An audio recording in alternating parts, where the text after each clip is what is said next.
Okay, but the truth about the carnivore diet. This is going to upset, I'm sure, some people. Out in the backyard, it's been a little windy today. Undoubtedly, the wind was caused by cow farts, no doubt. That's what's been going on. Cow farts seem to cause all the environmental problems. But before I get into the truth about the carnivore diet, I'll add just a little more video of exercise, kind of typical workout stuff, and what I'm eating. You'll see a video of some 176-pound kettlebell swings I did today, coupled with 200-pound medicine ball loads, and then some Penley rows from the other day, 225 pounds, and then my dinner tonight. And so this is kind of what I'm doing, what I'm eating as far as diet and fitness routine goes. Enjoy, it'll take a minute, and then we'll get into the truth about the carnivore diet.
Okay, you can see by the videos that I'm not dying or, becoming ill through the diet. I've been near 3 years now, close to 3 years on the diet now. I'm doing well.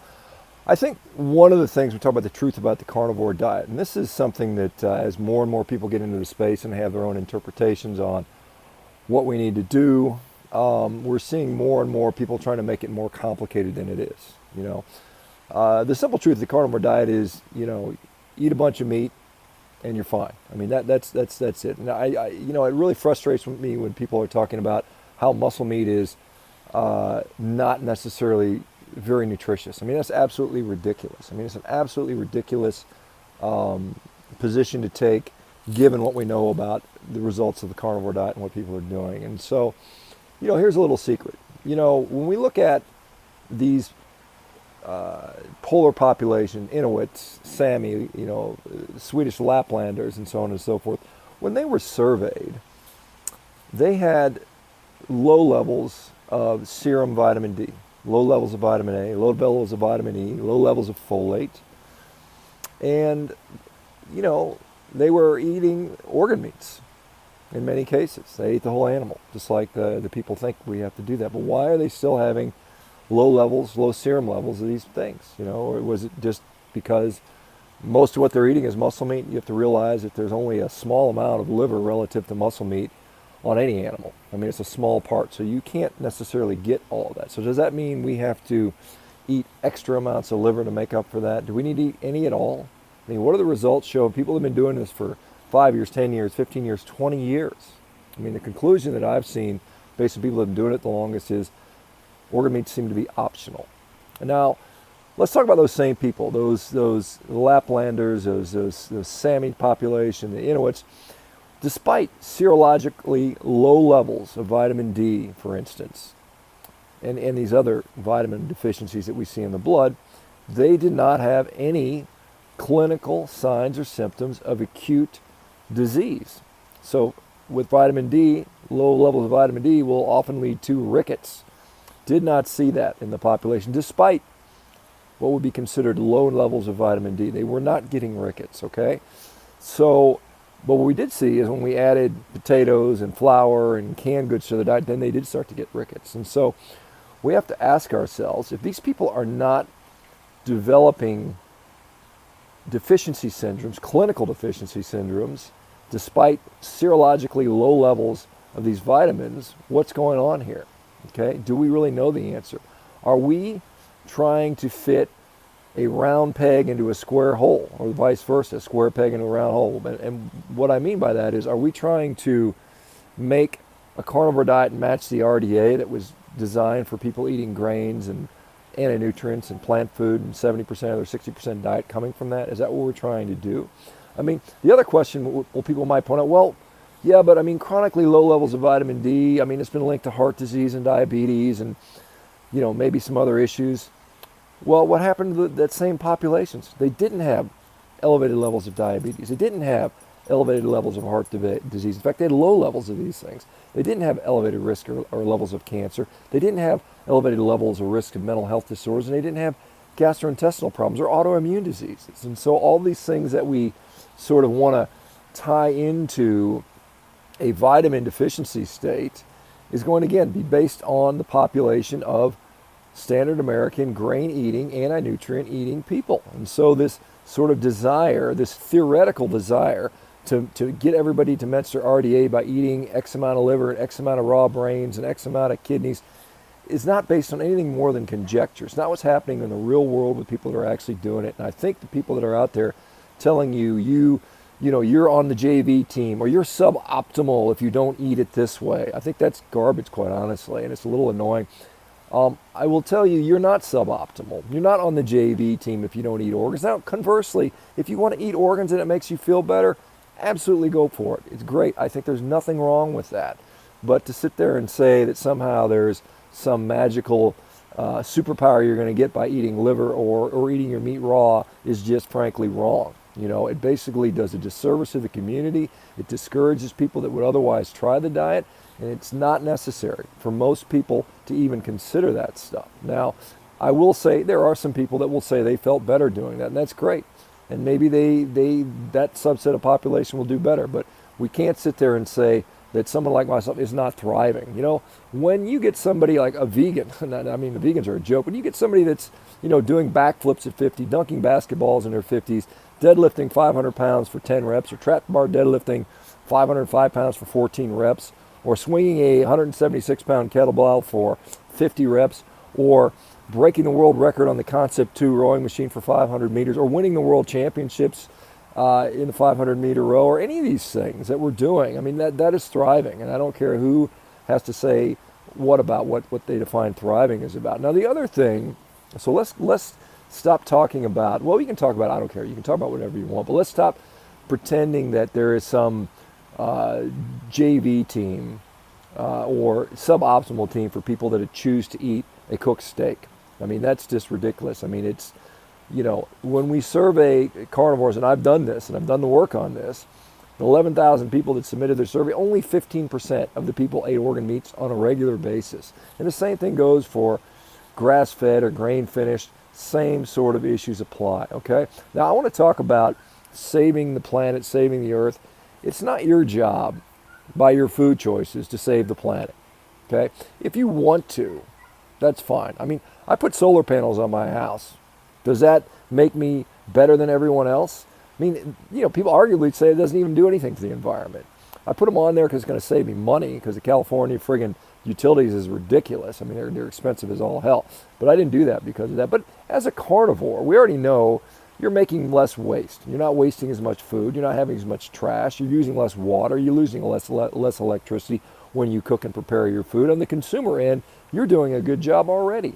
You're eating 40% of the volume of the standard American dieter, and probably even less than the vegans who are eating 6 meals a day, and God knows how many food preparation devices they have, plus the supplements, plus all the fossil fuels that goes into transporting their fruit from around the world, and their consumer goods they have to use. And so it is not your job to save the planet through your diet. If you want to, what you need to do is get healthy, get your family healthy, become a productive member of society, get yourself financially secure, and then only then, if you want to help the environment out, then you can do something. You can buy a car that uses less gas. You can, turn your electricity down, your heater down, your air conditioner down. You can get solar panels. If you choose to, you can change your diet a little bit. But I would say, and this is something that I think we need to get away from the vegans. The vegans like to wrap up their ideology, their